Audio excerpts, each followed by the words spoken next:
Good evening. This is a meeting of the Board of Trustees of the Village of Sleepy Hollow. Will you please rise with me as we recite the Pledge of Allegiance? I pledge allegiance to the flag of the United States of America and to the republic for which it stands, one nation, under God, indivisible, with liberty and justice for all. Please remain standing. As many of you know, this is part of our meeting where we remember those members of our community who've passed on since our last meeting. And since our last meeting, William Marmo, at the age of 85, of Terrytown, but with many family members here in Sleepy Hollow and the former North Terrytown. Our thoughts are with his family and with his friends.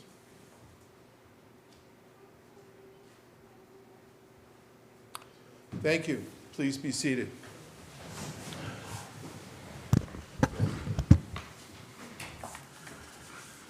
We're going to start off tonight with one of those, I guess you say, bittersweet moments where we're going to be saying goodbye to somebody who's been with us for a long time, and someone who's been with us in a long time in a really important position, and that is Lieutenant Frank Haracco, who is retiring, has retired, is a lieutenant in the Sleepy Hollow Police Department.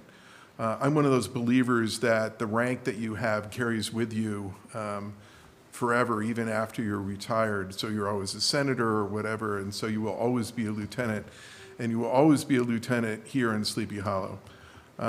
It's difficult to sum up a career, in this case, one that's more than 30 years.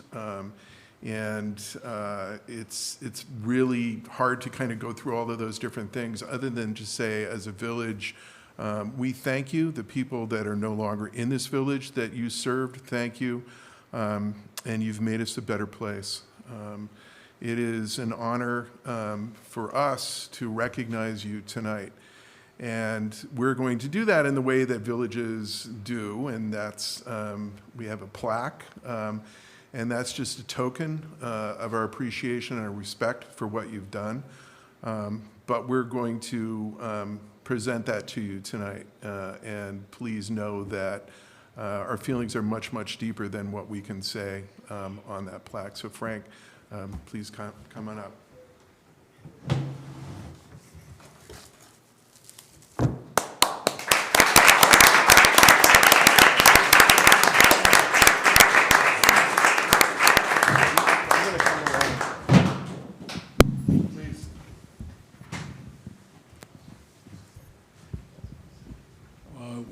Thank you, Mayor.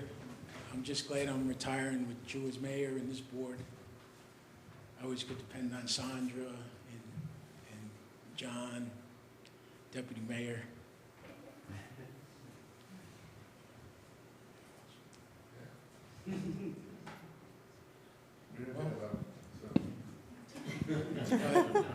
Let me tell you what, it's been 39 years and it's been a great time, let me tell you. I got to go back to my family. I got to say my rock, my wife Kim, she should get the plaque. It's 35 years together. My son, he's a sergeant up in in Newcastle. And my daughter out in Arizona, Danielle, and my other daughter in California, Tara. Reverse. But, so let me go back when I started, 1980. And I came here, Mayor Zigarelli, he hired me, so I got to thank him. And then through the years, Sergeant Janet Gandolfo, she was mayor and she promoted me to sergeant. And then Mayor Ray, he promoted me to, and Mayor Zigarelli promoted me to lieutenant. You know, as I go around town once in a while and talk to people, and it goes from time to time, people, they come up to me and they go, well, you know, mostly you remember 39 years as a police lieutenant. And I tell the people, I said, you know what, if that's all I'm remembered for, it's not a bad thing at all. And I just want to thank all the people I work with. Great police department, got a great leader. And that's basically it. And, you know, thank friends that have come here, Frank, Joyce, Nicole. And that's basically it. Well, we're proud to have had you for these past decades, and also happy that you're leaving in good health, Yeah. so you can actually enjoy your There you retirement. go. You're going out the way that all these other people here in the room want to go as well, on your terms and able to enjoy your retirement. Yeah. Well, like I say, I'm retiring, but you never know. I might do something down the road, maybe politics or something like that. That's something I enjoy being involved with, so down the road, you never know where I might turn up, run for office. Be careful with that, it's a pretty skeevy business. Yeah. Not that I would know. That's it. Well, like I said, great board. I'm just glad I'm retiring under this board. So I just wanted to put it in perspective. 39 years as a police officer is a feat that not many people achieve, and it's not seen very often. We'll never know if we'll ever see it again, especially here in the village. But this, just to put it in perspective, September of 1980, the price of gas was $1.22 a gallon. The median home cost $120,000, and I was 4 years old. So Frank Rocco would then be promoted to sergeant, lieutenant. He worked through some major events: 1985, Hurricane Gloria; 1999, Hurricane Floyd; the events of September 11, 2001; the 2003 blackout; the tornado through the village of Sleepy Hollow; Hurricanes Irene and Sandy. And he does leave a legacy behind with his son Frank, now a sergeant with the town of Newcastle. And Kim, we would like to thank you. On behalf of the people of Sleepy Hollow, the village of Sleepy Hollow, the Sleepy Hollow Police Department, we'd like to thank you for letting us borrow Frank for the 39 years and protecting life, liberty, and property in the village of Sleepy Hollow. But rest assured, he is now all yours. And Frank, thank you for your service. As of December 28th, you'll be 1015. There you go. Thank you. And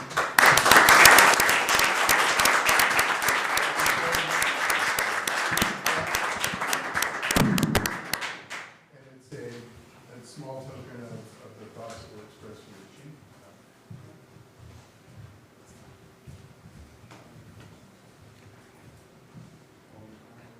A quick one of us, and then we want to get your family through. Please.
It's less exciting, but still very important. And particularly important here, we're going to continue our public hearing on the floating zones, proposed floating zones amendment to the village code. Ms. McCarthy-Tompkins, would you please read the notice of the public hearing? Sure. Please take notice, the Board of Trustees of the Village of Sleepy Hollow has called for a public hearing on Tuesday, December 17th at 7 p.m. or soon thereafter in Village Hall at 28 Beekman Avenue in Sleepy Hollow, New York, to hear and consider comments from members of the public on the proposed local law entitled A Local Law Amending Chapter 450 of the Code of the Village of Sleepy Hollow entitled Zoning to establish a strategic property redevelopment SPR floating zone pertaining to existing underutilized municipal properties in Sleepy Hollow. All persons are entitled to attend and be heard at said hearing. Village Hall is accessible to all disabled persons by order of the Board of Trustees, November 12, 2019. Thank you. Yes. Would anyone like to address the board on the matter of the public hearing? If so, please use the microphone in the middle of the room. Anyone? Yes, ma'am.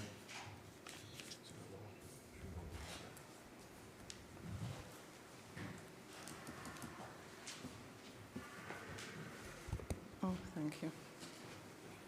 I would like to explain my objection to the proposed strategic property redevelopment floating zone, giving Sleepy Hollow Board of Trustees a free hand to rezone the village-owned properties to whatever they want is undemocratic. Every plan the board proposed should go through the planning board and the zoning board like every other suggested plan. Skipping these hearings will prevent the residents that will be affected by the zoning changes to voice their concerns. Another weird fact is that the arbitrary decisions by the board are limited to the inner village and exclude the manors. It is a fact that all the board members are from the manors. So this, the king will make the decisions for you, is spared from the board members and their neighbors. What does the board have to hide from the residents that it wants to impose the SPR floating zone on them? The board and the mayor were elected to serve the residents and not the other way around. Esteemed mayor and board members, please do the right thing and bring any new plan before the public ahead of making your decisions. Thank you. Thank you, ma'am. Just for the record, I'll note that we did receive some correspondence related to the floating zone, and those emails and letters are being incorporated into the record, and they were all already distributed to the Board of Trustees. I just also want to note that we're going to be keeping this public hearing open at least until January 14th. There are required notices that went to the planning board. They have 30 days to respond. We also are required to send a notice for comments from the planning board. We're also required to send it to the county, and they have 30 days to respond as well, so we want to give them an opportunity to do that. If we keep it open at least until the 14th, we'll be able to do that. So in the meantime, the next meeting of the board won't be until the 7th, I believe, of January.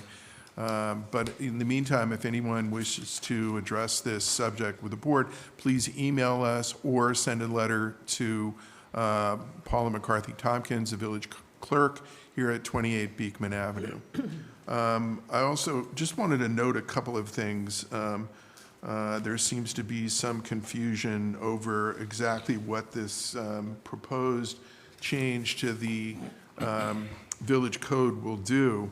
And I just want to highlight a couple of things, and I would ask folks to carefully read the proposed code change, and it will probably answer some of the questions, or at least quell some of the concerns and fears that have been raised by folks. First of all, as the previous speaker noted, It is restricted to village-owned property. So village-owned property, other than parks, is pretty much in our downtown area. So that's why it's restricted to our downtown. Kind of a short layman's version of what the code change will do is it will allow this board or future boards to change the zoning on village-owned property for future development when a development proposal comes forward. And the ways that we're able to change that are pretty straightforward. We can increase the floor area ratio, the size of a building by up to 20%, or we can increase the height of a building up to 20%. We can't go beyond that. You can't make it larger. You can't make it as big as anybody would want it to be. That's not allowed. There are a couple of other things that are important to note in it. And that is there would be relief from certain kinds of setbacks.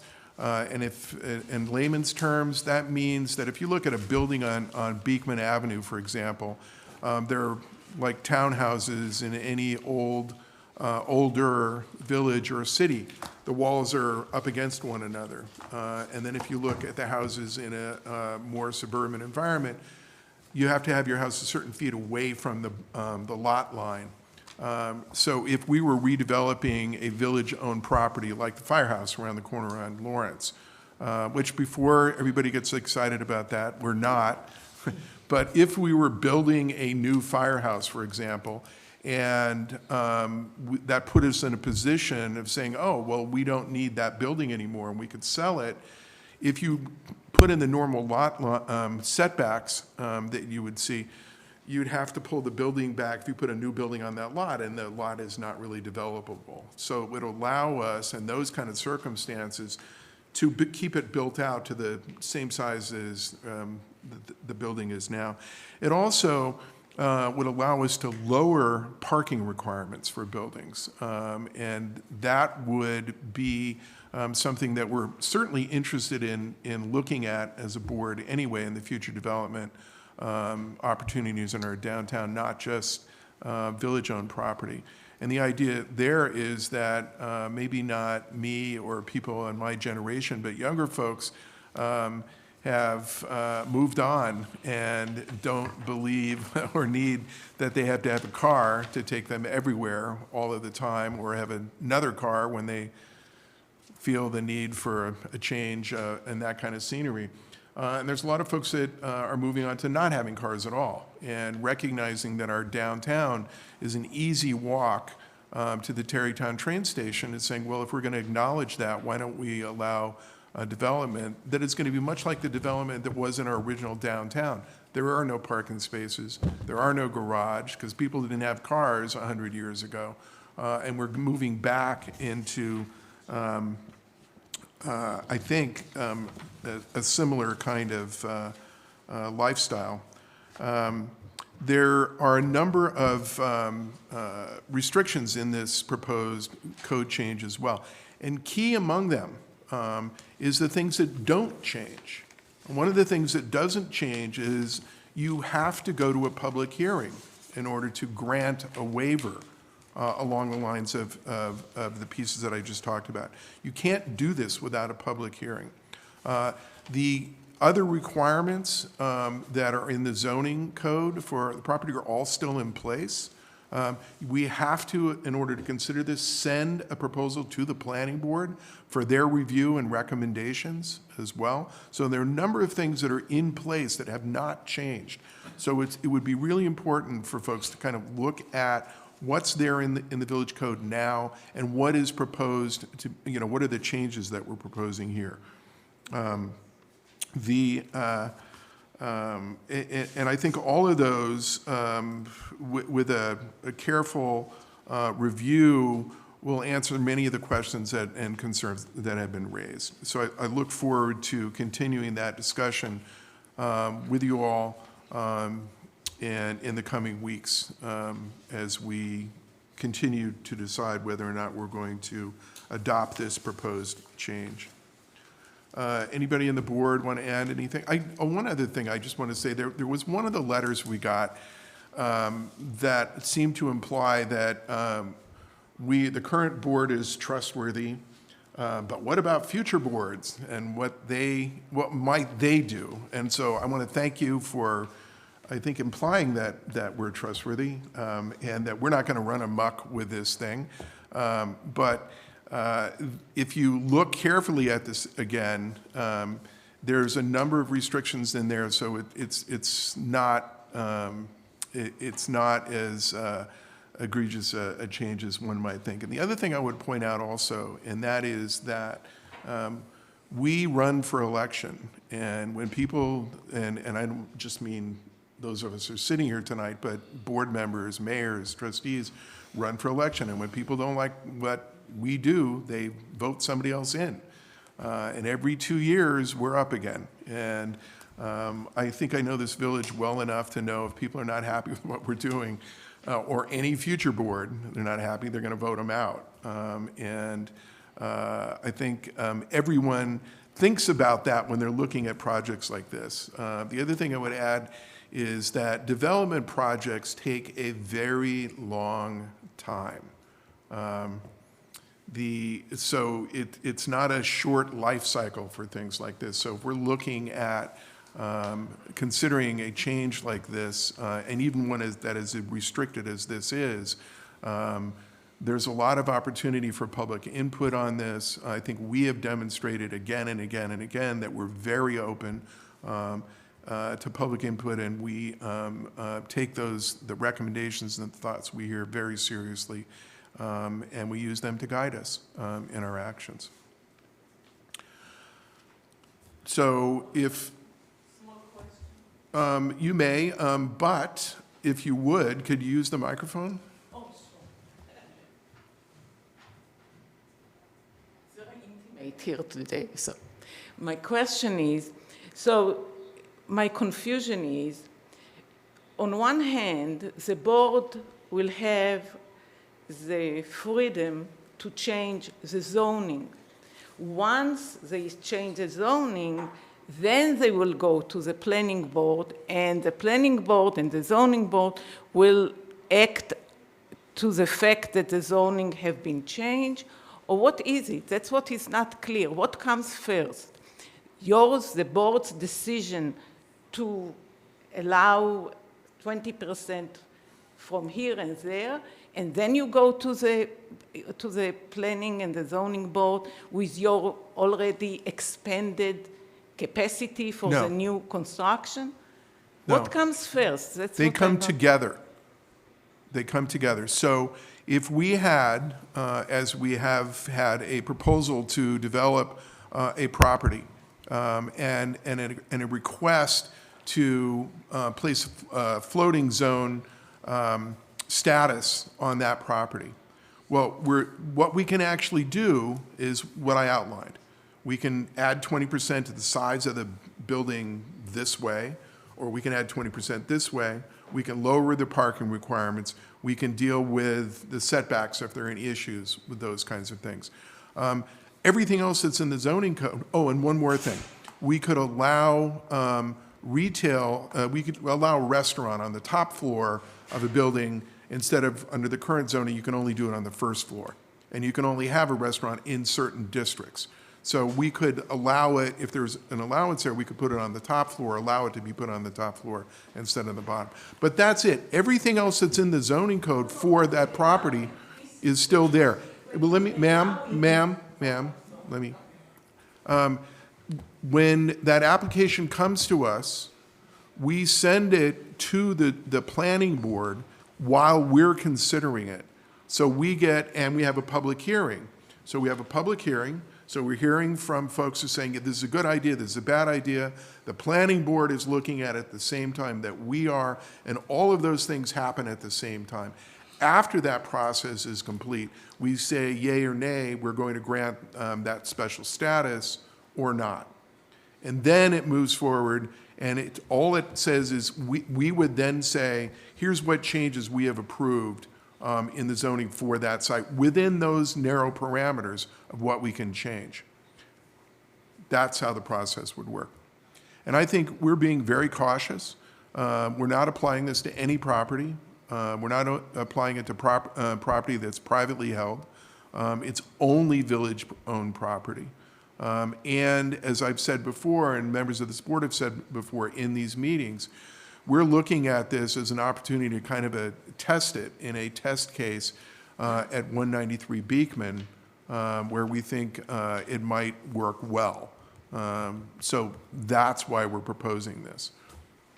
And any change after that would require another series of public hearings to change, because it would be a change in the code itself. Anybody else want to address the board on the matter of the public hearing?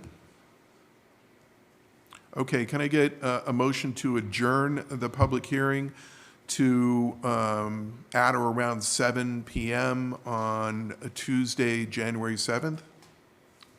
So moved. Seconded. Moved and seconded. All in favor, say aye. Aye. Aye. Opposed or abstentions? All right, the public hearing is adjourned. Thank you again for your comments, and please, anybody else that's listening, look forward to hearing your comments as well.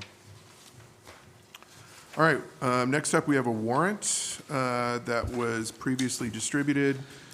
It is relatively meager.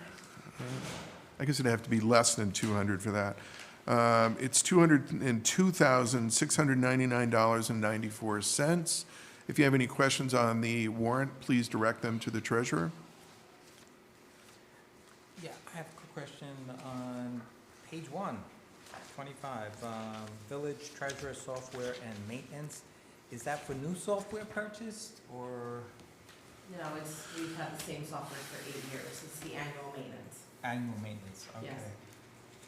And the consultant, there's another one on page 14, village treasurer professional consultants.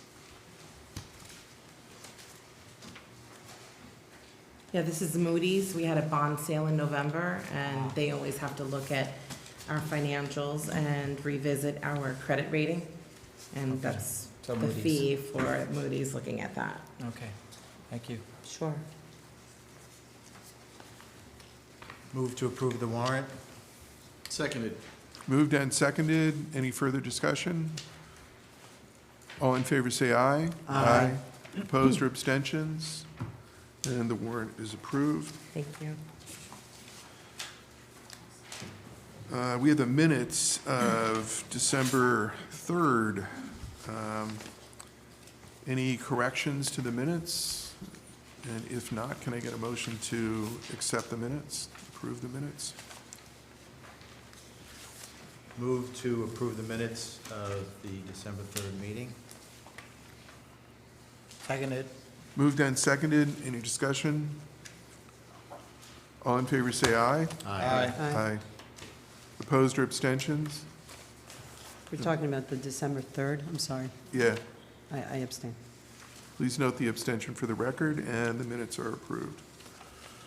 I just have a few announcements. I've said multiple times, so I'll say it one more time. The next board meeting is not next Tuesday or the Tuesday after. It is Tuesday, January 7th, in what many people consider to be the new year.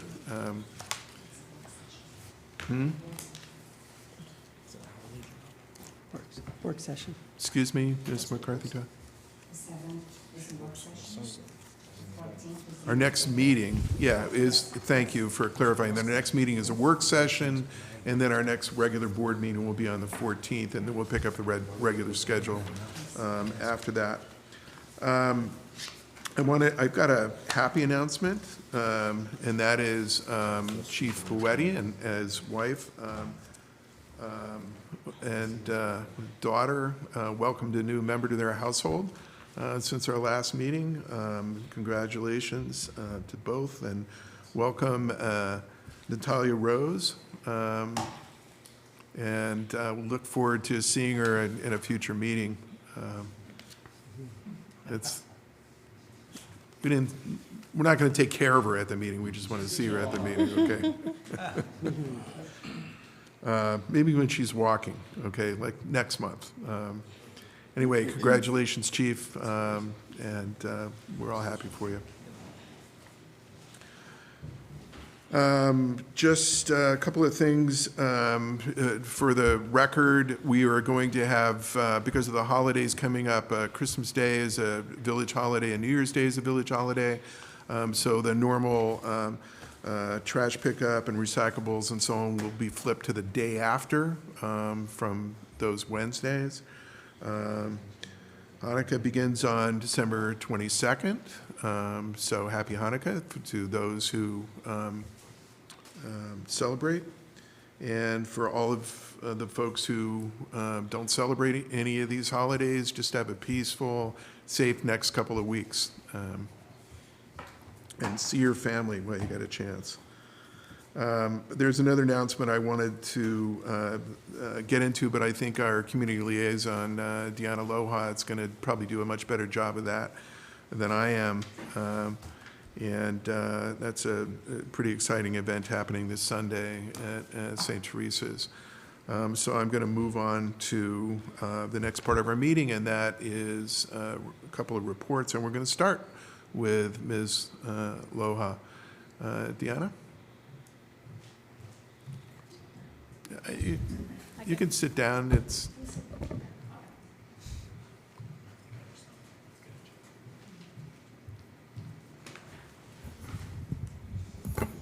Good evening, everyone. Good Hello. evening. Well, yes, we do have a lot of announcements to make, especially for the Christmas holidays. But before that, I want to give you a report of the things that are coming up for next month. One of the things that we're working on it right now is we planning to create our workshop for the OSHA program that we had mentioned before for the business. We had stopped that due to the holidays and a lot of business obviously get busy, so we're planning to have that in February.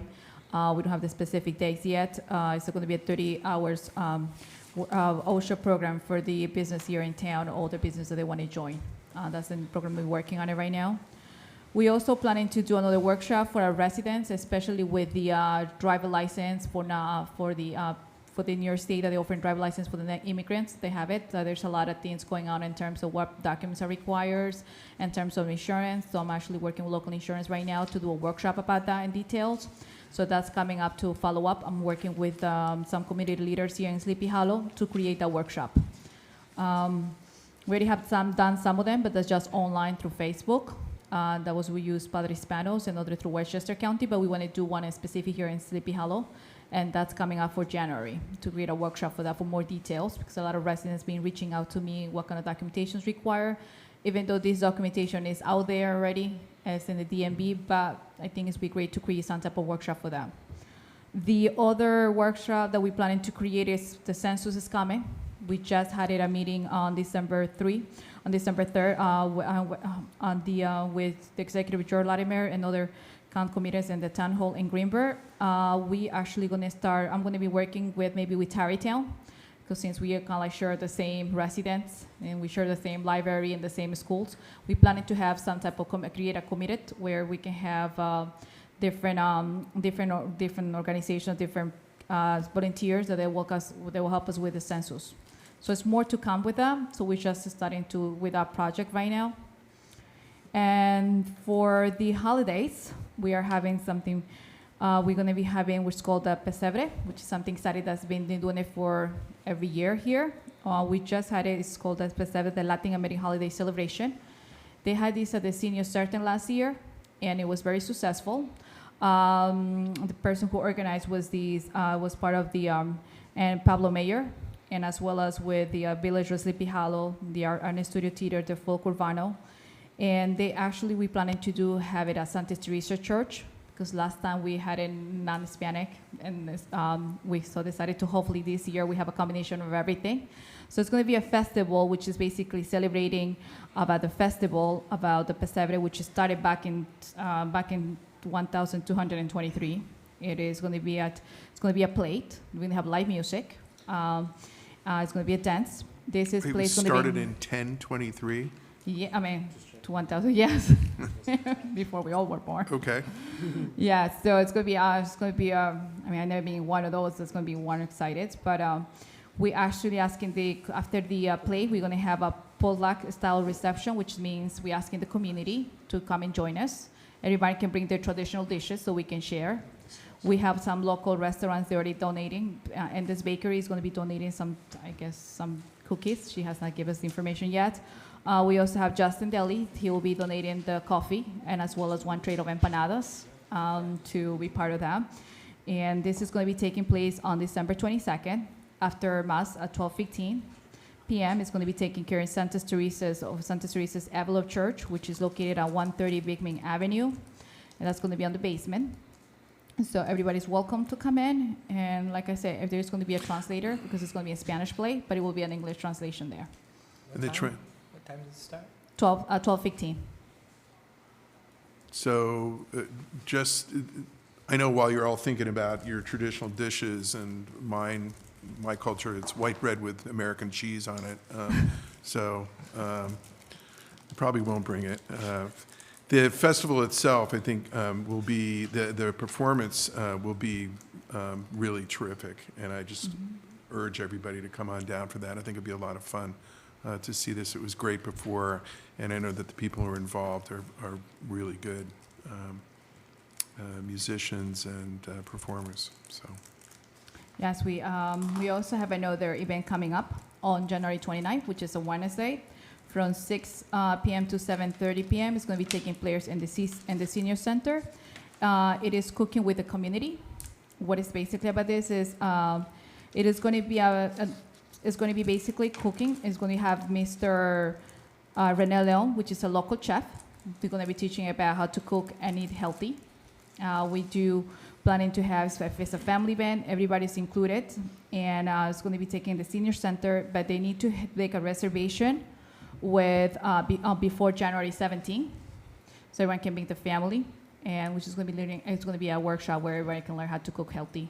So we're asking for the community to join us. And you can make the reservations with Mrs. Rocio Castaneda. And the phone number to make the reservation will be at 914-715-6984. Okay, no, they also contact me directly. We're going to be taking reservations for that. And also in the last event for Christmas that we have in also is going to be something they've been doing a traditional here in Sleepy Hollow. It's called the Professional Divine Child. They do here in Sleepy Hollow. It is taking place on December 25th at 10 a.m. The process, it will be a procession, which will be closed in Bigman Avenue, Clinton, and Cortlandt Street. It is a tradition that they've been having at the residence here in Sleepy Hollow. They bring traditional foods. They also have cards. They're actually dressed, and kids are dressed with their traditional costumes from each other country. And after that, there will be a mass profession. So if the community will be interested in learning more about the South American traditions, it's going to be taking place on December 25th on Christmas. And if you have any questions? Just a quick question about the initiative as far as the census goes. Mm-hmm. The meeting that you referenced, was that just a kickoff meeting that George Latimer attended? And is there a follow-up meeting where you can potentially share some of the tactics in place that we need to embrace to make sure that we get accurate numbers and the right amount of responses? It's incredibly important and valuable for the village to do that.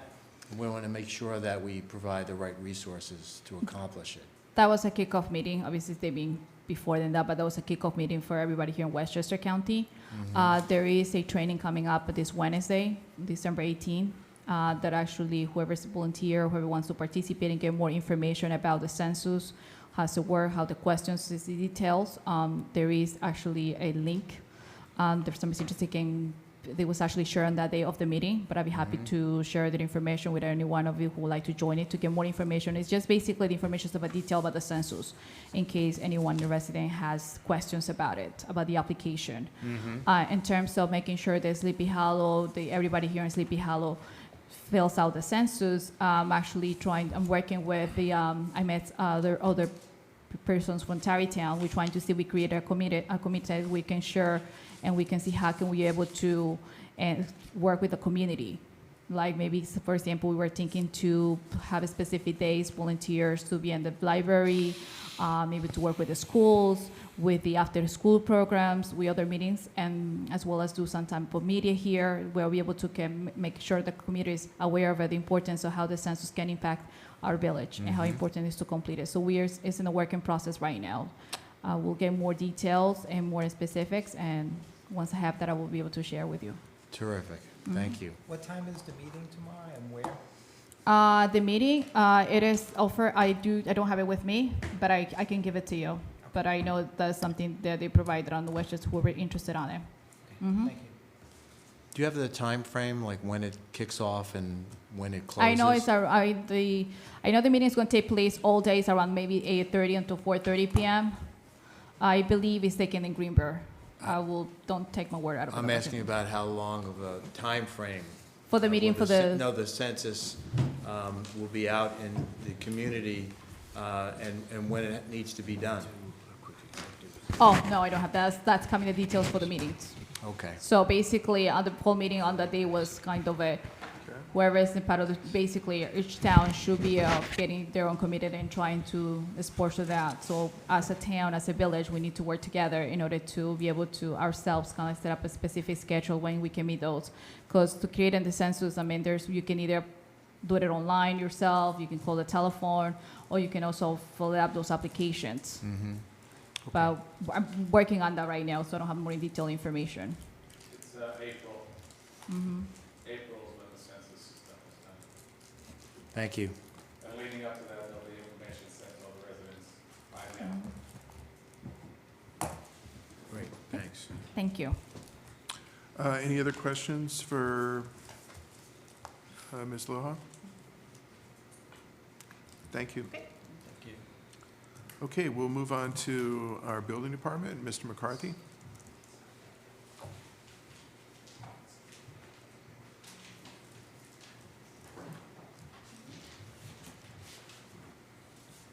Thanks. Yes, Sean. Thank you. Thank you.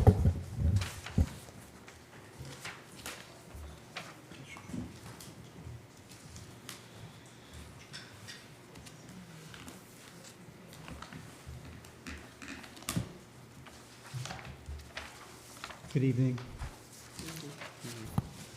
I just handed you our report for the month of November. And under permit activity, there was 61 permits issued, 25 certificates of occupancy, and 7 property record searches. That permit activity brought in just under $22,000 in revenue.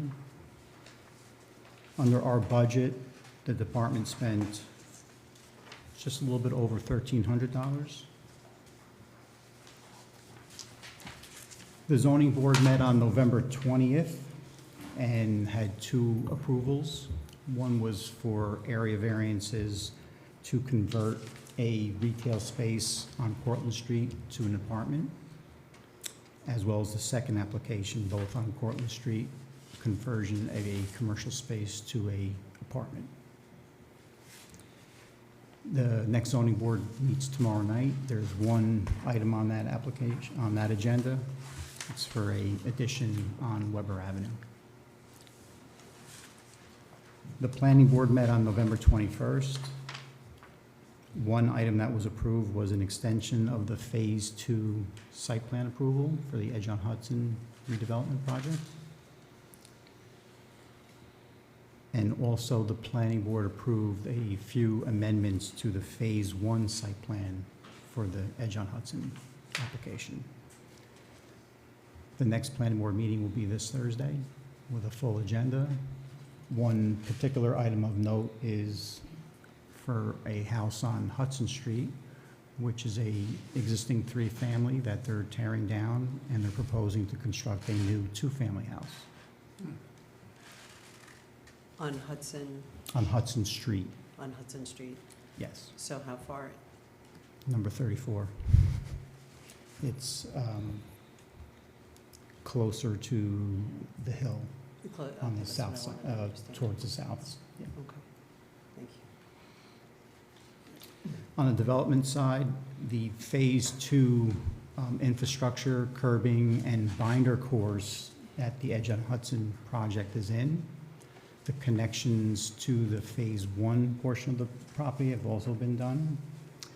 They're currently installing the light bases and the electrical infrastructure for that.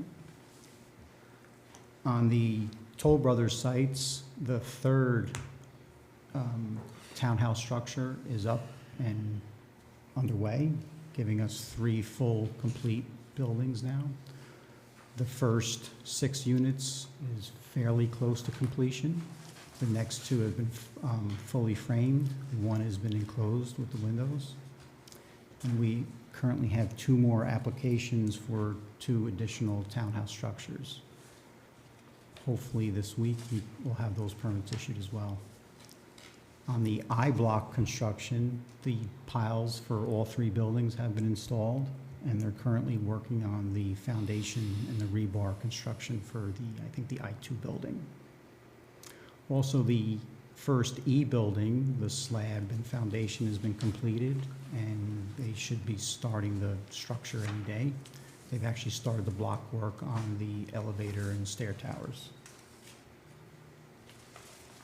Also, a new house up on Ridge Street is fully framed and enclosed.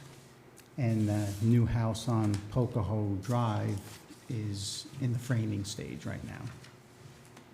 Under code enforcement, we had 14 complaints filed. There was 10 violations issued and 7 appearance tickets. There was no court in November, so the next court date for the building department will be on January 23rd. Attached in the package is a spreadsheet of all the permit activity as well as the revenue.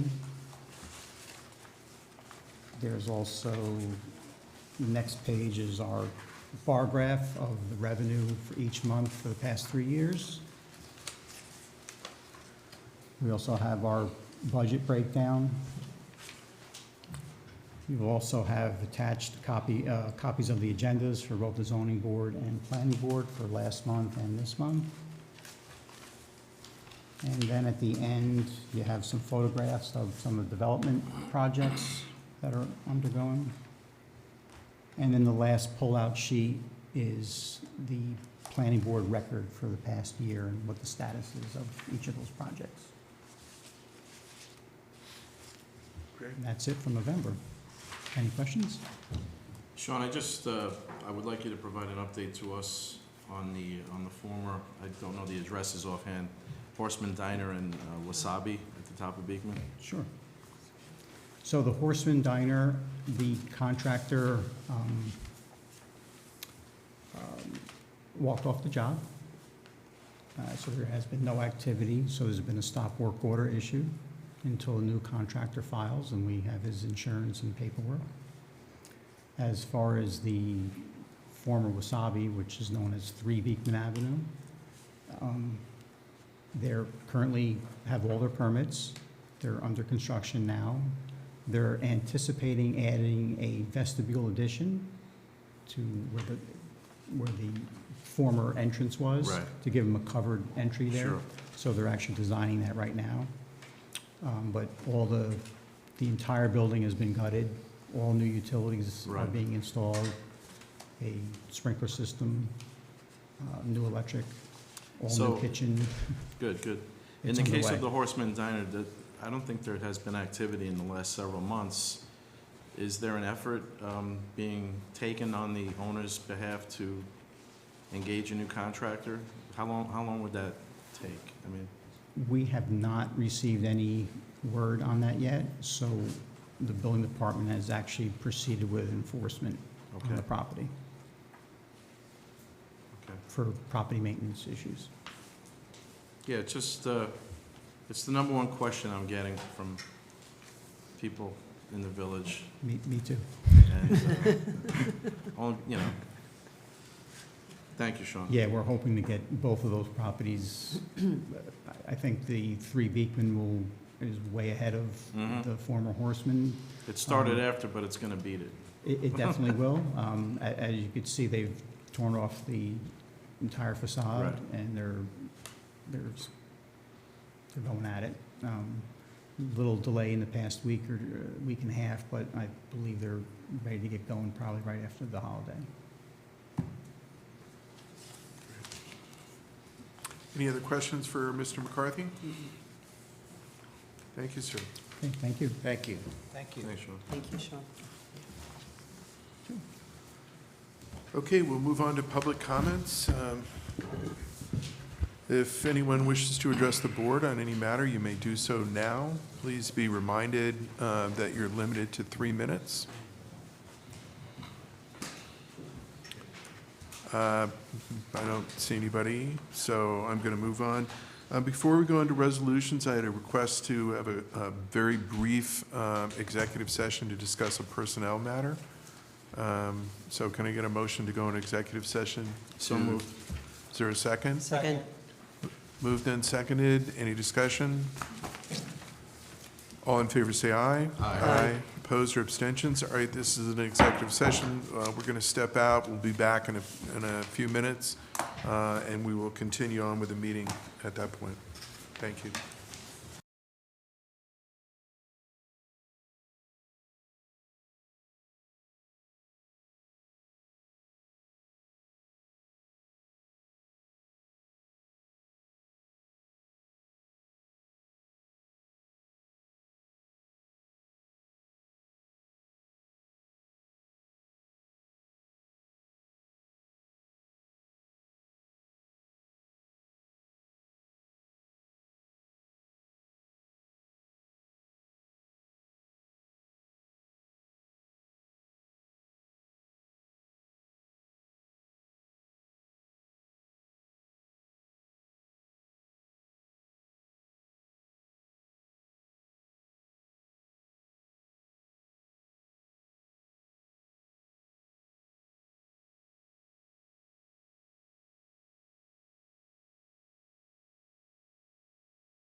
All in favor, say aye. Aye.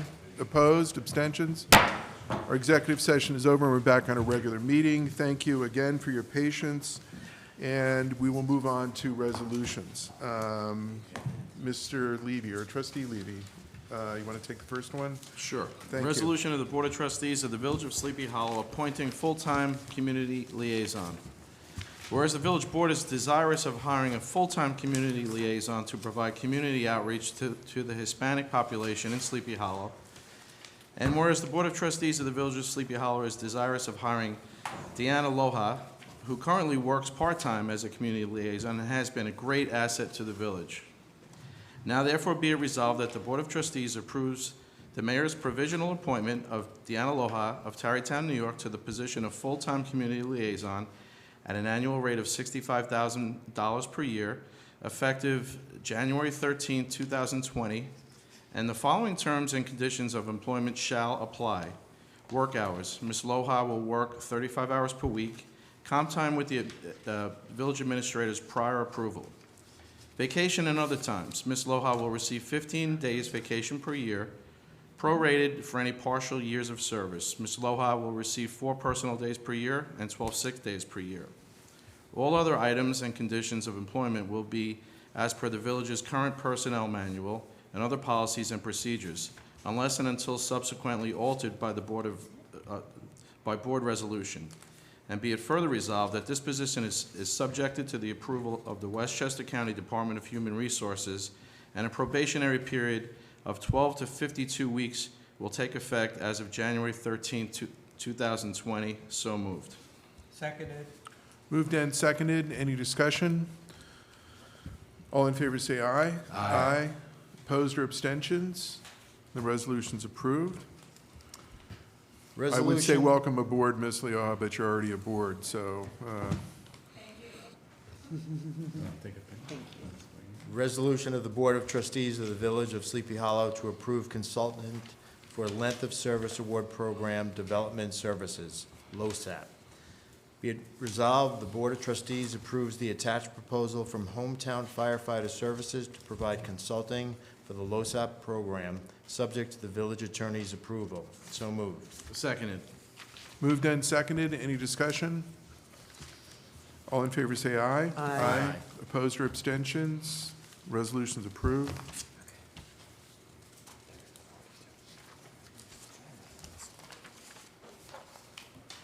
I abstain on that, okay? The next one up is the civil service list. I abstained on the previous motion. LoSAP? Yeah. Yeah, please note that for the record.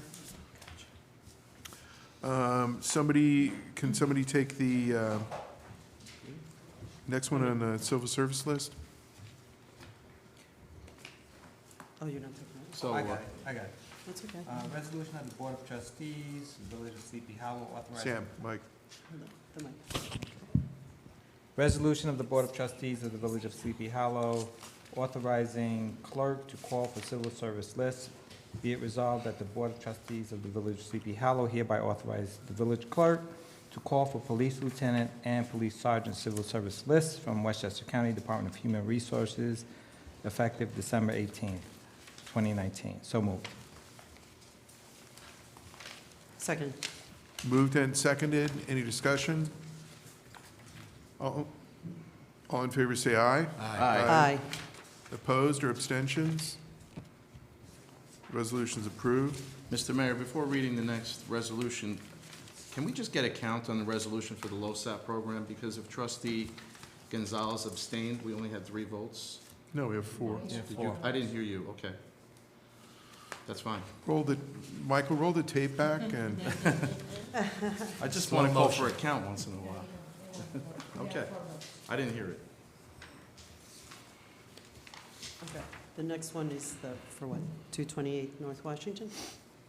This is out of order. Okay. Resolution of the Board of Trustees of Sleepy Hollow on application for refund or credit of real property taxes and for tax credit for 228 North Washington Street.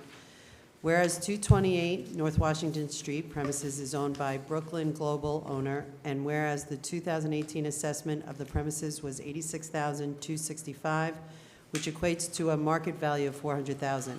And whereas the village's assessor agreed to reduce the assessed value to $300,000 for 2019 and will review the progress of owner's improvements to the premises for the 2020 assessment roll. And whereas the difference in assessed value of $100,000 equates to a reduction in taxes, just note, a typo, taxes of $1,879, and whereas the owner or village assessor has made an application for refund or credit of real property taxes to fix the taxes at the premises at $21,500 and to credit the premises with $1,879.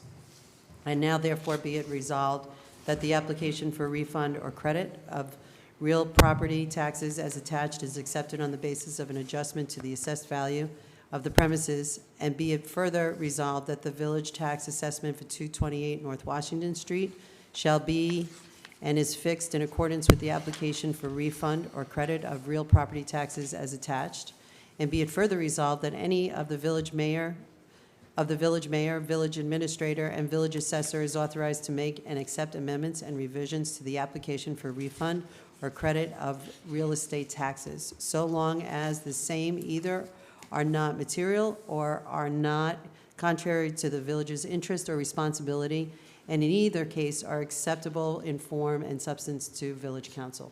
So moved. Seconded. Moved and seconded. Any discussion? All in favor say aye. Aye. Opposed or abstentions? And the resolution's approved. Resolution of the Board of Trustees of the Village of Sleepy Hollow on application for refund or credit of real property taxes and for tax credit for 16 Kingsland Road. Whereas 16 Kingsland Road premises is owned by Samuel Gonzalez, owner, and whereas the 2018 assessment of the premises was $161,265 and was increased by the village's assessor based upon an improved bathroom to $165,000, or an increase in assessed value of $3,735. And whereas during a SCAR proceeding, the village's assessor stipulated the assessment for the premises back to its original assessment of $161,265 after the final tax roll and tax billing. And whereas the owner and the village's assessor have made an application for refund or credit of real property taxes to fix the taxes at the premises at $3,735 and to credit the owner with $135.95. And now therefore be it resolved that the application for refund or credit of the real property taxes as attached is accepted on the basis of an adjustment to the assessed value of the premises, and be it further resolved that the village tax assessment for 16 Kingsland Road shall be and is fixed in accordance with the application for refund or credit of real property taxes as attached. And be it further resolved that any of the village mayor, village administrator, and village assessor is authorized to make and accept amendments and revisions to the application for refund or credit of real estate taxes, so long as the same either are not material or are not contrary to the village's interest or responsibilities, and in either case are acceptable in form and substance to the village council. So moved. Seconded. Moved and seconded. Any discussion? All in favor say aye. Aye. Opposed or abstentions? Abstain. Please note the abstention for the record. We have one more resolution that was added. Resolution of the Board of Trustees of the Village of Sleepy Hollow authorizing retainer agreement. Whereas the Sleepy Hollow Ambulance Corps has requested the Board of Trustees hire personnel to complete paperwork mandated by New York State for quality assurance, quality improvement, and to file paperwork for revenue recovery. And whereas the Board of Trustees hereby authorizes the mayor to enter into a consulting retainer with Melissa Ojito to perform the aforementioned tasks. And be it resolved that Ms. Ojito shall be paid the sum of $400 per month pursuant to a retainer agreement attached, effective upon mutual execution of the retainer. And be it further resolved that Ms. Ojito shall be an independent consultant, not a village employee. And be it further resolved that the mayor and/or the village administrator is authorized to make and accept amendments and revisions to the attached retainer agreement so long as the same either are not material or are not contrary to the village's interest or responsibilities, and in either case are acceptable in form and substance to the village council. So moved. Seconded. Moved and seconded. Any discussion? All in favor say aye. Aye. Opposed or abstentions? And the resolution is approved. We'll move on to old business, new business. Ms. McCarthy Tompkins, other than the comments for the public hearing, did we have any other communications? Don't count the Christmas cards, please. I'm sorry?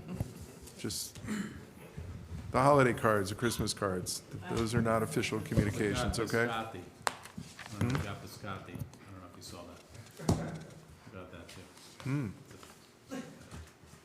Okay.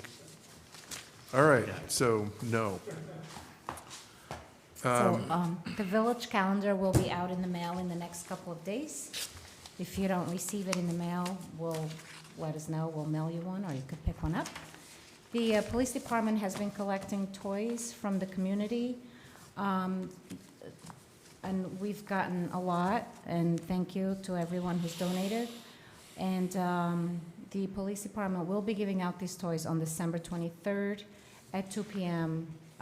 Here at 28 Beekman Avenue Firehouse, and they're looking to give these toys to needy children in our community.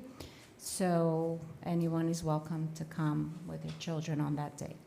And they just wanted to thank the public for all the donations. And that's it. Thank you. All right, we'll move on to public comments. Does anyone wish to address the board? Okay, doesn't look like it. So can I get a motion to adjourn the board meeting? So moved. Is there a second? Seconded. Moved and seconded. All in favor say aye. Aye. Aye. Nobody was opposed, that unanimous. So our board meeting is ended. As we announced last week, we're combining a board meeting and a work session since we won't be meeting next week or the week after. And we have two items on our work session tonight. The first is a presentation from Lynn Moffett Ray, on the Public Space Council, and just a brief intro to her remarks. And that is, the Public Space Council came about through some efforts that were led by Trustee Levy for the River Walk along Riverside Drive, going back a year and a half or more. And Trustee Levy pulled together a group of residents to help with design recommendations and other efforts about getting that project underway. That kind of morphed into another assignment, and that was as the bridge at the bottom of Beekman was being redesigned and rebuilt by the Edge on Hudson folks. There was a community input need and requirement, in fact, there. And so the Riverwalk Ad hoc Committee became the Bridge Committee and worked well with that. And it seemed obvious to me that there was some ongoing needs for this kind of a group. So it created the Public Space Council to meet that need. So it is a group that reviews the public spaces throughout the village and makes recommendations to the appropriate boards as they see fit and as requested from time to time by this board. So, Lynn. Well, thank you for inviting me to provide an update on the work of the Public Space Council. 2 years ago, the mayor was seeking advice, as he was just explaining, on how the village plans, designs, and uses its public spaces. He views public space as a mean to enhance a just, safe life here for all residents, businesses, and visitors. Public space can be a driver of economic stability. If it's not tended to correctly, public space can also have an adverse effect on the local economy. The report from the Urban Land Institute, along with the enormity and importance of the land that is soon to be deeded to the village, i.e. the Hudson River Walk at Edge and the Sleepy Hollow Common, drove the thinking to establish this council. New York State has adopted a strategic framework for all of its granting procedures known as Live, Work, Play. The Public Space Council works to address these three strategies in our advice to the mayor and to the board. We meet every other Friday here at Village Hall. Currently serving on the council are 2 members of the planning board, Kirsten Harries and Aaron Carney. Ann White, Lorraine Levy, and Kathleen Sims are the germ of the Public Space Council, having worked on the ad hoc committees, as the mayor mentioned, for the Riverside Drive sidewalk and the Beekman Avenue Bridge. Jeff White, whose work you're all familiar with, he did the mural at Seatown, and he also produced the 2016 Lantern Project that was presented at Warner Library and Circus Latino. One trustee, first John Levy, and now Rochelle Gebler, and Anthony Giacchio also joins us for each meeting. The mayor and planning board chair, Marjorie Shue, attend when they can. The relationship with the planning board provides close and swift communications, which is essential as there are now so many projects, large and small, underway in the village. And I have to add that I don't believe that there is any other village in Westchester County, or town for that matter, that is taking on such complex development projects. This Board of Trustees, the LDC, and the village staff are to be commended for having a vision for the future and taking on challenges normally reserved for larger entities such as cities or regional planning associations. But back to the Public Space Council. Currently, our discussions have revolved around these 3 points of interest. 1, the Hudson River Walk that is being designed with Edge and their landscape architects. Here are our goals. That the Riverwalk will be amenable to the public in terms of access and usage while providing a sense of civic pride and belonging. That the Riverwalk be resilient. That the Riverwalk is landscaped with native species and that best practices for stewardship and maintenance are established. That view sheds are seriously considered. That the space will accommodate public art projects. And we are generally adverse to any part of public space being taken over for private or commercial purposes. The second space is the common, essentially the same as above, but here the council is working with the LDC planners and engineers and assisting in grant opportunities. And 3, DeVries Park, which borders on the common. This project brings together the LDC, the village, and historic Hudson Valley in restoring the shoreline of the Pecanico River. These spaces, the Riverwalk, the Common, and DeVries, go to the heart of what the village envisions as its regional asset, connectivity. We sit at a strategic location for tourism and recreation, and we are engaged in transit-oriented development. This regional asset is one of the principal drivers for the funding that we've received from New York State. The council has also promoted the use of public space to the historic and cultural organizations that are collaborating on the Legend Bicentennial. In particular, Tash and Patriots Park, the Old Dutch Church, Sleepy Hollow Cemetery, historic Hudson Valley. The Chamber of Commerce has designed a fun map of Sleepy Hollow country with our roads and byways, which are all public space. This council will take on signage and wayfinding to enhance the welcome mat for tourists. And as this village is moving forward, I want you to be assured that we're here to help that positive momentum continue. And in the fall of 2020, the Bicentennial is looking forward to hosting the first performances on the Common and activating that space. That's in less than 1 year. It's this catalytic energy that earned Sleepy Hollow unprecedented press coverage last autumn, from national publications such as the New York Times and the Wall Street Journal, to critical local papers and television stations. The work of the Public Space Council isn't siloed. The council can only be successful if we work with smart people from outside the village while engaging with everyone in the village. With this Board of Trustees and its committees, to neighborhood associations, the nonprofit and business sector, and of course, the public. Thank you. I'm ready for any questions. Thank you, Lynn. That was very well said. And I really appreciate the work that the committee has done.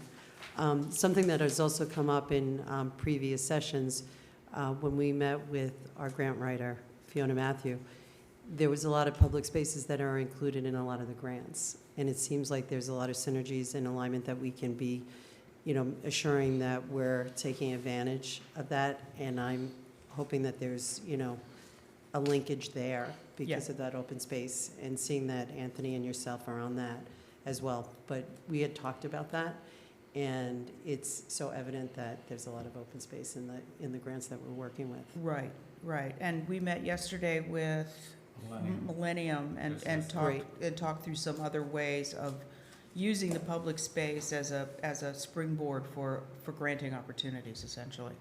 Excellent. Yeah. I'm really glad to hear that. Thank you. And thank you again for the work. Oh, yeah. Really, It's been, really exciting to hear it.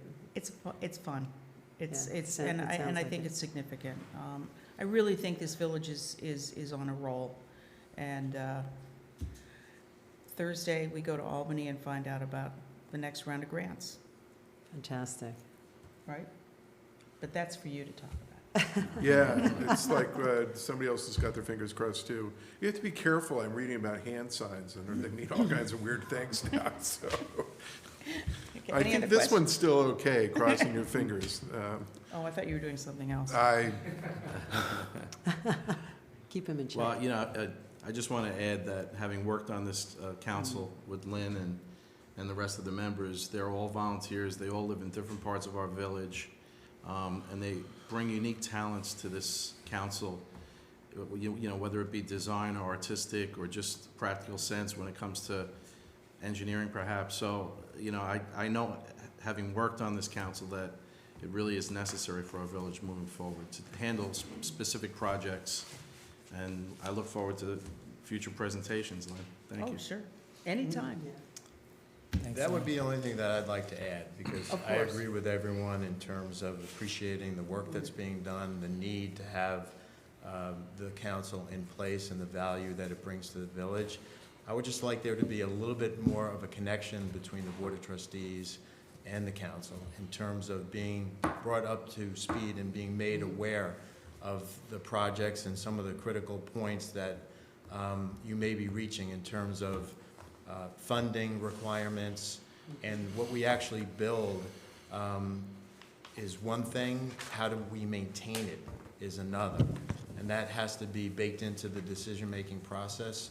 I think it would be really a good thing if whatever the timing seems appropriate, whether it's quarterly or on as needed basis, as you feel like you need to bring in more resources and you're getting closer to making a decision on a village-owned property that's going to be incredibly important to all of us. What it will look like and what will it cost to maintain are two very important things that we need to know about. Yeah, we're waiting, we're working with Edge right now on a maintenance plan, and that's still, well, Peter's here. I think that's a little ways off still, correct, Peter? We'll have something. Guys, Yeah, okay. this is a work session, but it's our work session, not yours. Okay, sorry, sorry. But I do want to, I mean, this is one of the reasons that there is a trustee on this council, is so that you can always turn to that trustee if you have any questions. And we don't make any decisions. I mean, we don't make anything, this still goes to you. Everything will go to you for decisions, okay? We don't do that. We are here to advise, that's it. Anything else? Okay. Thanks, Lynn. Thank you, ma'am. And the aforementioned Peter Chafkin, Edge on Hudson. Our second discussion item for the work session is a request that came from Edge on Hudson, and that we've had some discussion on and would like to have further discussion. So, and that involves some requested changes in the way the site is laid out. I think that's different than this. Is that just got a cover on it? Yeah, we brought, Craig's got printed copies of the presentation that we walked through Oh, that'd be nice. last week. I think, Okay. I see that you have some of the pages excerpted, but if you want the full copy, we've got that. Thanks. And then we also brought, in large format, a couple of the site plan exhibits, which could be a little tricky to read in a smaller format. So if you want to see in large format, we could roll it out on the table.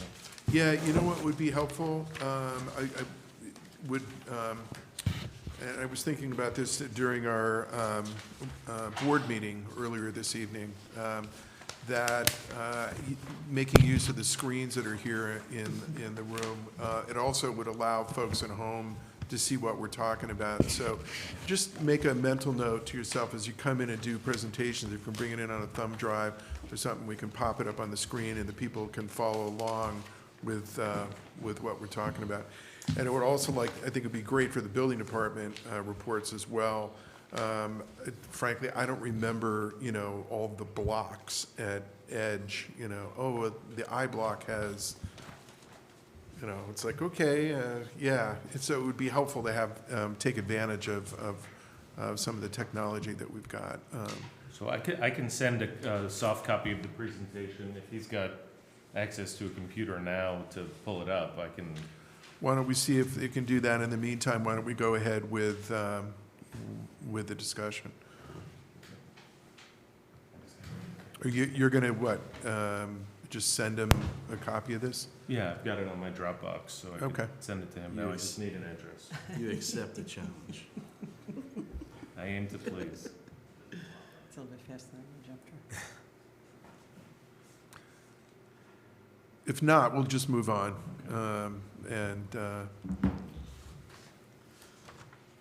Okay. Mr. Chafkin.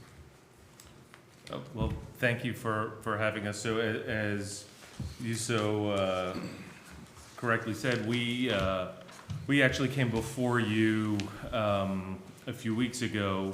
I think the history of it was the planning board had requested your opinion on whether some of the changes or some of the designs that we had in the site plan for phases 3 and 4 of the Edge project, namely the removal of the median in Palisades Boulevard and the reconfiguration of the hotel plaza. I think they were requesting your opinion as to whether those changes were consistent with the approved riverfront development concept plan. And so we came to you a couple of weeks ago to explain the rationale for these changes in great detail. Frankly, we're hoping to, answer any more questions that you may have, or, with our goal would be to reach that yay or nay determination with you tonight, ideally, so you could let the planning board know whether or not this is something that you think is in fact consistent. And then if it is, we'll continue with our site plan process for phases 3 and 4 with the planning board. So hopefully, when the new year hits, we can get in front of them to try to get that approval process. So if I understand, in taking a look at what was in our packet, this exhibit, so this is the follow-up from what we had asked for the 2 options? Is this the 2 different proposals?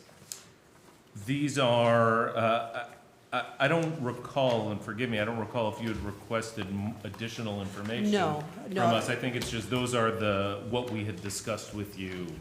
True, yes, but there was one other consideration, was that when we looked at the one where we put the median in the middle, and it was understood because we were using trees, your view was obstructed. We also brought up an option where if you use shrubs, you wouldn't have that issue. Because I think the one of the reasons why we wanted to look at an alternate option of that was because we've seen in other areas of our community where when we have an open road like that, we have some issues with speeding. So I don't see that here. So that's the only reason why I'm asking that, because I still think we're trying to kind of push the fact that there's a view issue when potentially there might not be. Oh, okay, forgive me.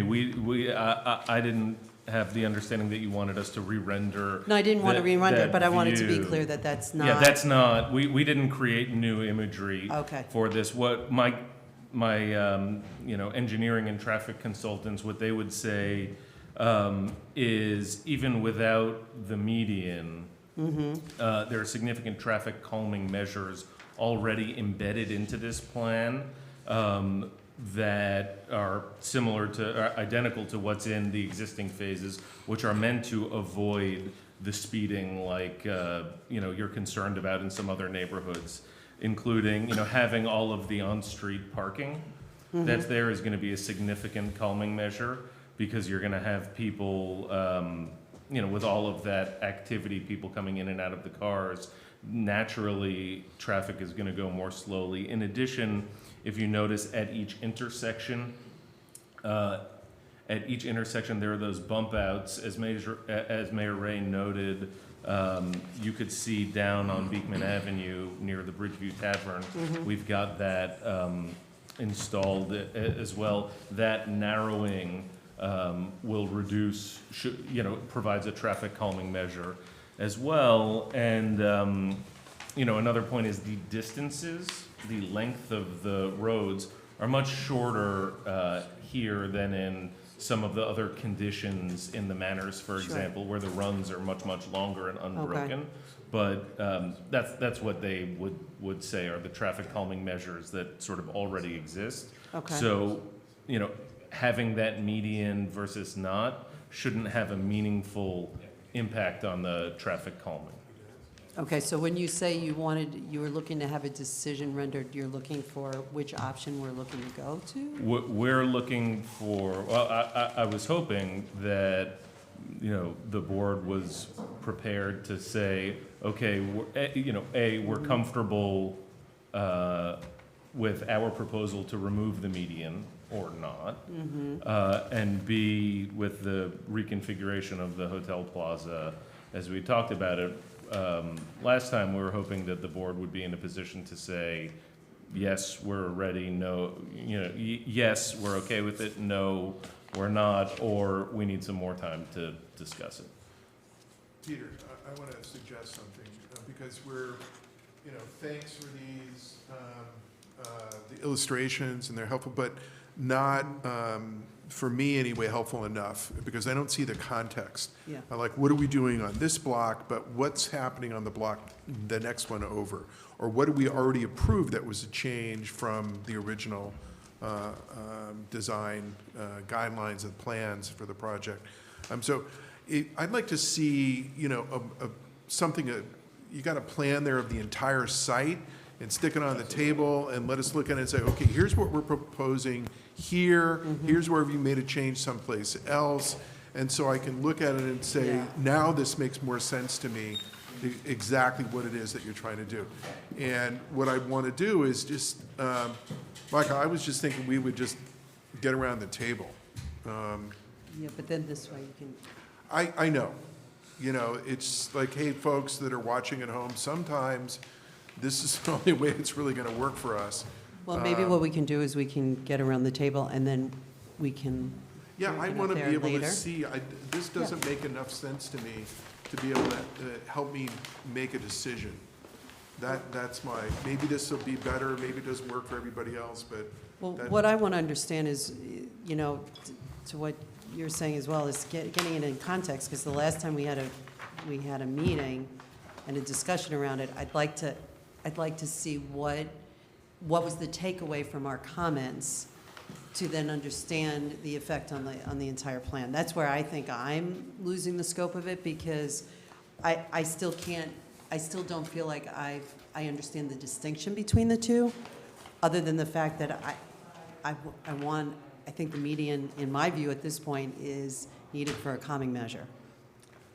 So I understand that there's other measures that you can take, but I don't know if that's good for this area. So if we see it all together and we have a little bit more discussion around it, I think that that would be helpful for me anyways. I don't. So maybe it'd be helpful to go back and take a step historically on what's taken place with medians on the project. Exactly, and I think Exactly. that's what, So- I'd like to look at it and say, here, So let's see. here's what was supposed to be, and here's what we approved, and it changed. If I And may, I where? think it may be a little helpful in terms of context, right? So there were 3 medians originally in the plan, and 2 of them, based on meetings with the planning board and the engineers, were removed for a variety of different reasons. And everybody was happy with that plan on the planning board and the village consultants, because Dave Smith and Sean were all involved in those conversations. So can I just take one pause? So then, I just Go have, ahead. because if it's too much information, then I'm gonna get lost in the translation. giving So you the too much. first 2, were they brought to our attention? No, they were. So then, Well, the second one was. The I block, Peter, is that the I block? So I can show you on this board, so this plan, and if you want to come closer, if it's going to be easier. I do, because I don't the wanna only look at reason why I'm the stuff. asking is then we're coming into midstream on medians. Like, if we haven't seen the first one, I'm just trying to give you a little context for why Sure. we're having this conversation now and what we've done so far, and there's a few more things I'd like to add. So I just want to add, whatever we've done in the past shouldn't make our decision for what we're doing in the future when it comes to these medians. I think there's 3 more blocks that have medians heading west and east, right? Palisade Avenue is one of them. Palisade Boulevard, Yeah. which had, on the RDCP had a meeting. And this right here is a printout of the riverfront development concept plan. You'll see that there were medians on Legend Drive, which was in phase 1, and that's existing today. There was also a median here on Horseman Boulevard. And then the median that we're discussing today on Palisade Boulevard. So these are. Is this one gone? Yes. So for phase 1, we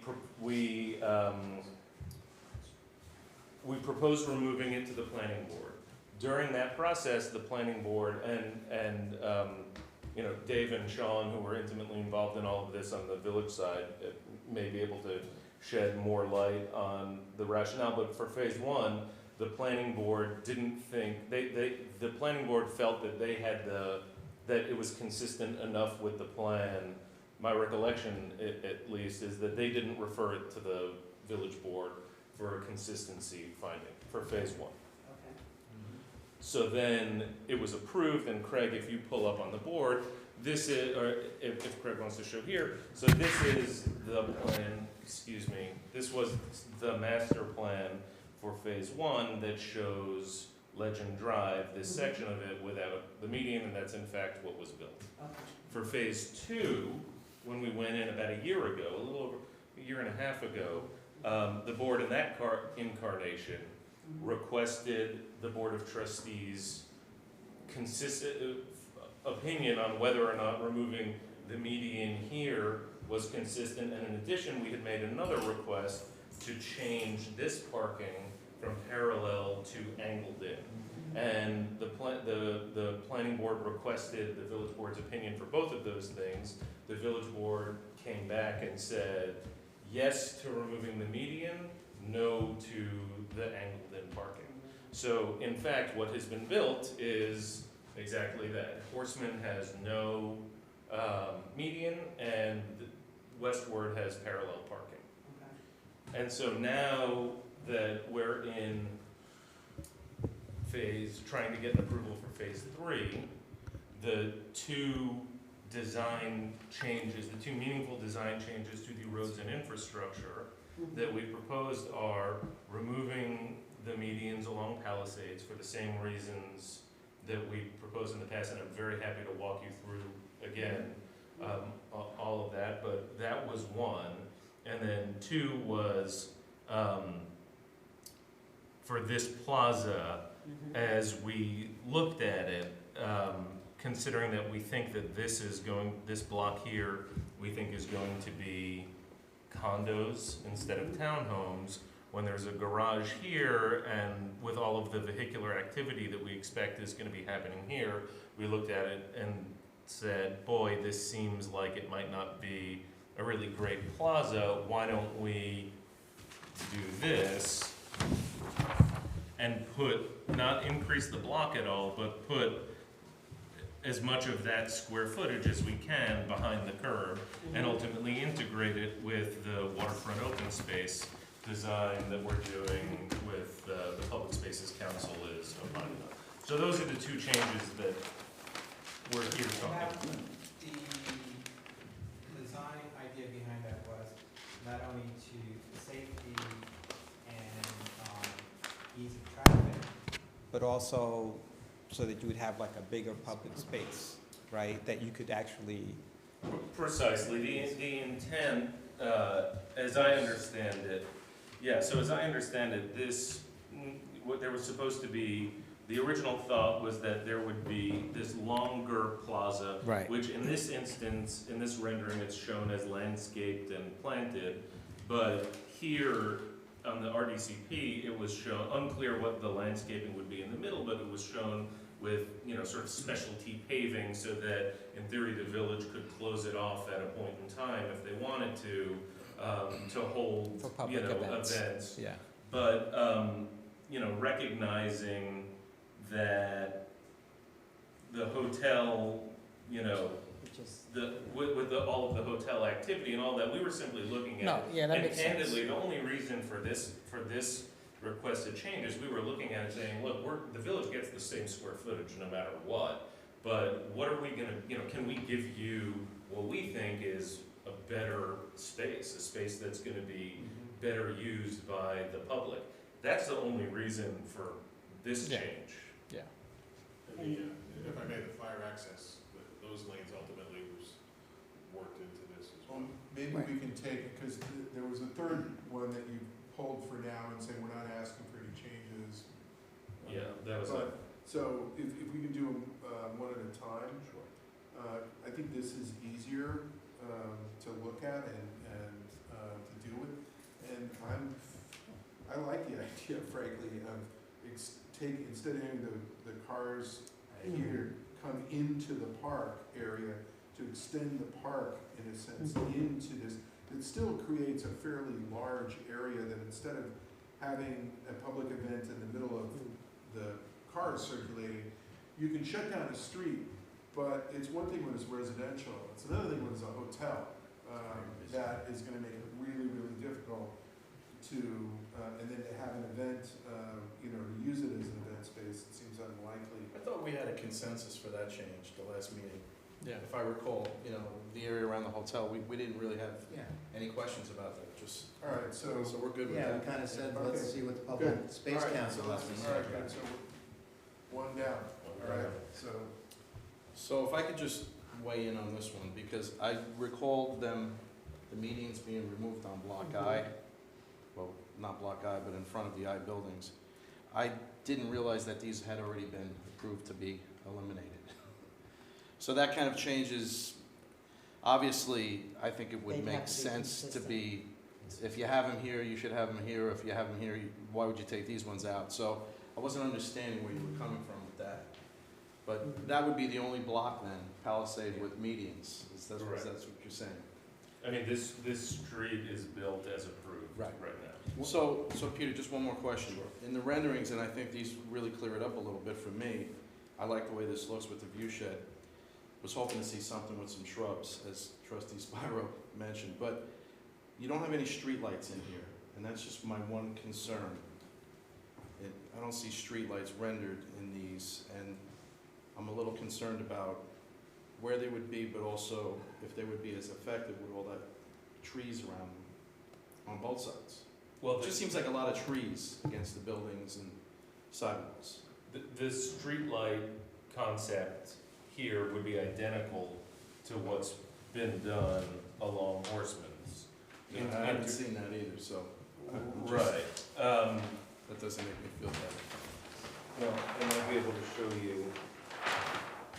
it looks like there's a lot of trees. Right. I mean, if we're okay with the amount of light we're gonna provide, then I think we should be all right, but I just don't see it in the rendering. There are lighting plans that were submitted as part of the site plan application. Yeah. So one of the things, if I could just add, that I thought was very pedestrian-friendly about the proposal was, if you take the median out, you still have, 84 feet across, right? But when you take it out and you bump out the sidewalks and the setbacks, your distance to cross from one side of the street to the other goes from 61 feet to 41. 61 is a long way to go across a street. And the fact that you now have a much wider sidewalk, people are going to be walking east and west here, and you've got shade. Whereas before, you really didn't have any. And most people wouldn't be walking down the median anyway to go a great distance. It's really there for a different reason. So the combination of more shade, less of a walk, I think it's going to benefit the people that live there and the visitors as well. Because during the summer, it's going to be hot. You're right by the river, the sun's baking down, people are going to be walking this is a fairly long road, Palisades. So to me, it's easier to get across, you've got more shade. And to John's point, I love the view shed as well, because you can literally see the bridge, as you're approaching the river, which is really cool.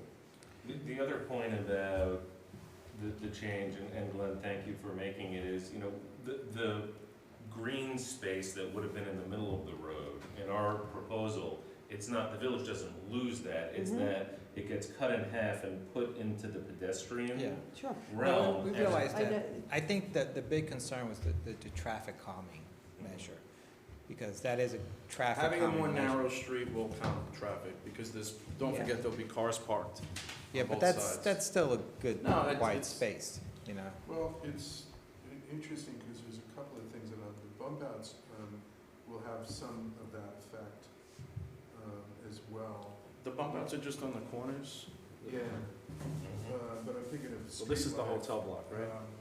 Well, A you wider know, sidewalk, there's gonna be those kind of, in some cases impromptu, in other words, seasonal gathering spots that, everybody's trying to promote as much as we can. How, get people outside, get people walking, get them out of their cars, but if it's a wider space, there's an opportunity. Yeah, you go to 10 feet here, whereas here you had 7. Well, and So I there's also, more room. I mean, from just sheer consistency, from one, you can't have one Right. without the other. I think, Right. I didn't recognize that either Right. when it first came to my attention, and.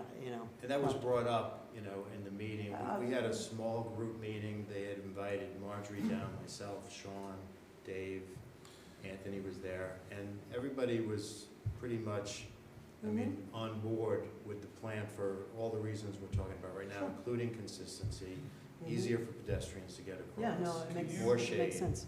Can you go over, Craig, you were starting to talk about the fire department requests Yes. and the issues there. And that was that there are issues with turning radius and ability to get in. And I was thinking, well, if you make the sidewalk wider, then it's that much further that the truck has to go to get into a building, a ladder truck or whatever. But No, that's, actually, the truck is gonna be, the island in the middle actually prohibits the ladder, because the ladder doesn't wanna be that close. You want to be further away from Because the of the height building. of the buildings, the angle of the ladder has to be far away. It's definitely better from a firefighting perspective to have the medians removed. Yeah. If the fire's in the middle of the block, like that's, And the maintenance, Mhm. lesser degree. Sure. So just having been brought up to speed on the fact that these medians don't exist on any other block, Yeah. I think you said something like that, but I didn't realize that there was, the other east-west street was approved already, so.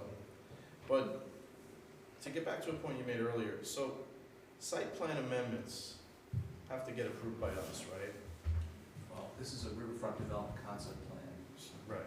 amendment, which it ultimately becomes a site plan application. So they're really here because the riverfront development concept plan was approved by the village board as part of the special permit. Right. So the planning board, So when any they saw it amendments come to in, that- they said, well, we need the village board to opine on whether these changes are in the spirit and intent of. But that didn't happen on Block I. That's what we're being told. No, I believe, It didn't come to us. One of these didn't come to us. I don't remember the board back in 2015 or I have to go back to 16. my notes on block. I I think don't there was an remember urgency coming for you back guys to to get the- started, and I remember I know some for the talk second about. phase, For we the second specifically phase, came yeah. back. And I remember the I remember parallel that. parking issue in the Yeah. meeting. But, you know, it does all tie together, but I would just request in the future, we can avoid some of this confusion if there is a change, to ultimately just come to us. And then we'll just let the planning board know, right, Ken? I mean, Yeah, what Dave was explaining or trying to explain in hockey keys, is that the planning board's gonna punt. They're gonna say, Right. They may like not. they did in this one, we're not really sure that we have the authority to do this. We may wanna do it, but we're And backing off and I think that's. there may have been a different chair to the planning board for the original change, was. so. Yeah.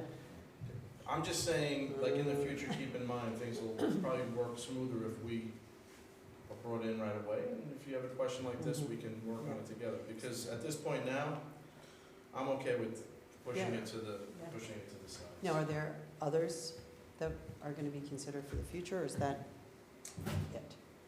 Yes. As it relates. As it relates to As it relates medians? to medians, this is it. It's just, Well, you just heard Peter talk about the configuration of block Q.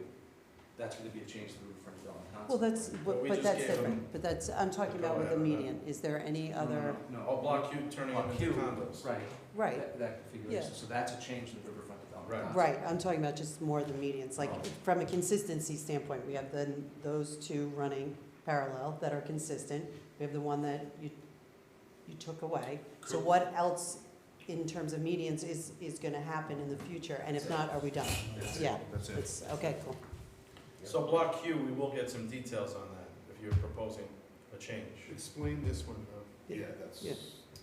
That's in the future. That's not a median, but it's something they brought up. They said, well, we want to eliminate this road, but we don't want to eliminate this road. Well, we don't want you to eliminate the road. We're not eliminating, we're not even asking you to do it. Okay. But Indicates sometime in it. the future, we want to come back to, we don't want to build it right now, is the way you left it off. So what you're talking about exactly is, right here in between, there's a road called Sleeper's Haven. And it's the coolest name, so you got to keep it. deal. All we had said to the planning board initially was, on the site plan application that we're talking about right now, we didn't include this road on it. Not because we were proposing to remove it, but just because we don't want to build it right now, because when these townhouses, when we plan these townhouse areas, I don't yet know, there may be a really good reason for this road to shift 10 feet in either direction, Okay. depending upon how these townhouses lay out based upon Sure. products that home builders are building today. So all we had said is, we're not including this right now, because we don't know if there will be a good reason to move it, and therefore, we don't want to build it just quite yet. But that's it. It was misinterpreted that we Okay. were asking to remove Yeah, it. yeah, okay. Great. And so, just for the avoidance of that, this is a snippet from our site plan application, and as we resubmit it, we'll make it super clear. I believe this was shown on the original submission that said future Sleeper's Haven, so it's still shown on the plan. But if this wasn't on the original one, I'll make sure it's on the one when we go back to the planning board. So when do you anticipate coming back to us regarding Block Q? As soon as, it's a great question. I don't know the answer to that. It's really gonna depend upon how quickly the market is ready for the next phases. Peter, in a nutshell, if it turns into condos, would there be a greater height of the buildings? There would be no change to the current height limits. Density? We wouldn't change the height limits, or we wouldn't be asking for more units. All we would be doing is reallocating the density around the site, but we would respect everything So with the special they permits. don't have a choice when it comes to that. Right, I They can't understand. add any, they can do less. Well, I didn't know if units. they were less as They're townhouses. shorter and they were gonna be or more as- lower in height, but they can't go beyond. Yeah. Yeah. Yeah, I mean, our understanding of this, the special permit and the RDC, and the way the RDCP works is that we have the existing envelope, right? No more than 1,177 units. The height limits are, lower on the water, and then they step up to 65 feet in the middle of the site, and then they sort of step back down by the train tracks. None of that is changing. What we would simply do, and we've actually done it already in some cases, so for example, Block E, these are the condos that Toll Brothers is building, as Sean mentioned to you in his report. They've got their foundation done on this building, and they're gonna start going vertical any day. This is 46 units. I believe the RDCP had 95 units there, something like that? Yeah, and just to get back to a point about the, when the application comes into the planning board. Planning board, the layout is actually different for, in the riverfront development concept plan than what was approved, but the planning board felt that in their judgment, it was still in keeping with the spirit and intent. It wasn't a big change. Correct, Yeah. right. So, No, there I are would things just like ask that, that building significant layouts. changes like removing medians or changing the look right. of a street. Right, would so be- there's that process where the applicant's coming into the planning board for a site plan, and so that's the normal course of the way the process works. And Right. if the planning board in reviewing the application says, we don't feel comfortable with these particular aspects, then they want to go back and give your input. So that's procedurally how the process should be working, and I think it's working the way it should.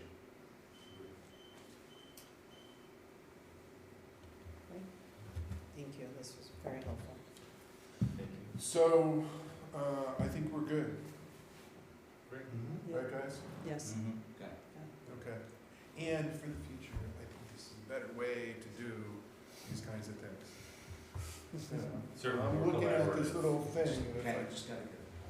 Yeah, that's just exactly what I was So you thinking. got enough cameras around, you Yeah. got the one up top. yeah. Michael, did you hear that? Right. Michael has a, Michael's got a drawing. The drawing, right? On the top here. But I do think it's easier to kind of Yeah. see, when you can see the whole Very site. I'm much more comfortable in this. You got your stuff aerial than view. the big presentation. Yeah, like, simply, where is this again? I really like this over here. Well, I think this is Yeah, that's gonna be. a nice space. Yeah, I mean, it's not perfect because you're gonna have the hotel right there and everybody's gonna be like, what's going on over there? But it'll make it work. You might have to do something with the landscaping just to give you like a little space between the hotel and. I think you're gonna want it to bleed together, Yeah. and I think you're gonna want, because, turn off the mics, that way you're gonna get the hotel operator to pay for some of the programming, not upkeep, but programming. I'm teasing. I'm teasing, yeah. But I think that space is gonna be, it's gonna look, I don't think you're gonna want all like Kevin super. Well, and quite honestly, the hotel is, they have a big, taking on the responsibility of taking care of the property immediately outside of their space, even when it's not theirs. They have a huge incentive to do that. It's their hotel, it's their guests, they're going in and out. And also for the programming, for the, That makes let's say you decided this is where you would want a holiday market to be, you're gonna get a great amount of engagement from whoever that operator ends up being. And I think that's gonna be a good thing for you, and I think you can look to hotels in Manhattan, that are near public spaces. All right, so why don't we do this? I think we've got what we need, so why don't we sit down and then I can close the meeting and we can continue, but, Except we need an executive session, 5-minute